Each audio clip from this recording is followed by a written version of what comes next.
Hello বন্ধুরা, good morning. Welcome back to my channel. আশা করি তোমরা সবাই ভালো আছো। আমি খুব ভালো আছি। তো চলো দেখি পুপুল কি করছে। এই দেখো, পুপুল দিদুনের কাছে ঘুমোচ্ছে। আর এদিকে বাবা বাজার থেকে মাছ কিনে এনে দিয়েছে, আর মা হচ্ছে সেগুলো নুন হলুদ মাখিয়ে রেখেছে আর কি। আর এদিকে দেখো, আমি সকালে মুড়ি মাখা খেয়ে নিচ্ছি। তো চলো আমি খাই আর ফিরে আসছি। তারপর দেখো চলে এসেছি মাছ ভাজতে। মা বললো মাছটা ভেজে দিতে, যেহেতু ও পুপুলকে নিয়ে আছে মা। তো চলো মাছ ভাজতে শুরু করি। তেল দিয়ে দিলাম কড়াইতে।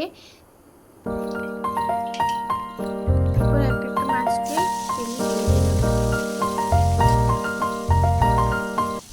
আমাকে সেরকমভাবে কাজ করতে কিছুই হয় না, যেহেতু সি সেকশন হয়েছে। আমার বাচ্চা এখন 2.5 মাসের। তো আমি সেরকম ভারী কিছু কাজও করি না। তো আস্তে আস্তে করব সব কিছুই। তো মা শুধু বললো মাছগুলো ভেজে দিতে। তো দেখো মাছগুলো ভেজে নিচ্ছি।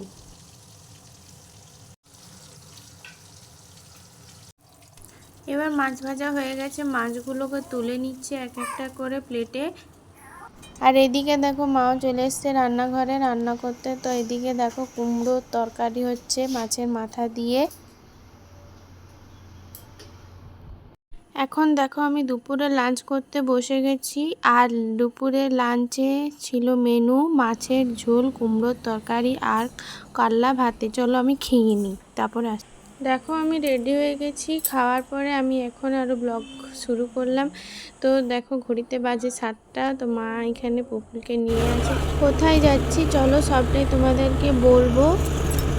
তো দেখো এখন আমি বাবার সাথে স্কুটিতে করে যাচ্ছি মার্কেট। আমরা যাচ্ছি ওয়াশিং মেশিন কিনতে, বাবার সাথে আমি যাচ্ছি। তো আমাদের যে কাজের বৌদি, সে তার নিজের কিছু প্রবলেমের জন্য এখন আর আসছে না কাজ করতে। তো মায়ের হচ্ছে ঘাড়ে অসুবিধা, তার জন্য আমরা ভেবেছি একটা ওয়াশিং মেশিন কিনবো।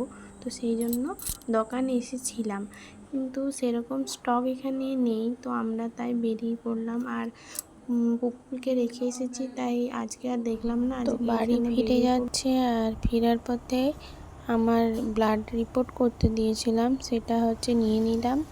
তো এই দেখো আমার হাতে ব্লাড রিপোর্ট। দেখো বন্ধুরা, আমি ড্রেস চেঞ্জ করে চলে এসেছি তোমাদের কাছে। তো আজকের ভিডিওটা কেমন লাগলো তোমরা সবাই কমেন্ট করে জানিও। তো এই ভিডিওটা এখানেই পর্যন্ত। তো দেখা হবে নেক্সট ভিডিওতে। চলো ভালো লাগলে আমার চ্যানেলকে সাবস্ক্রাইব করো। ওকে, টাটা।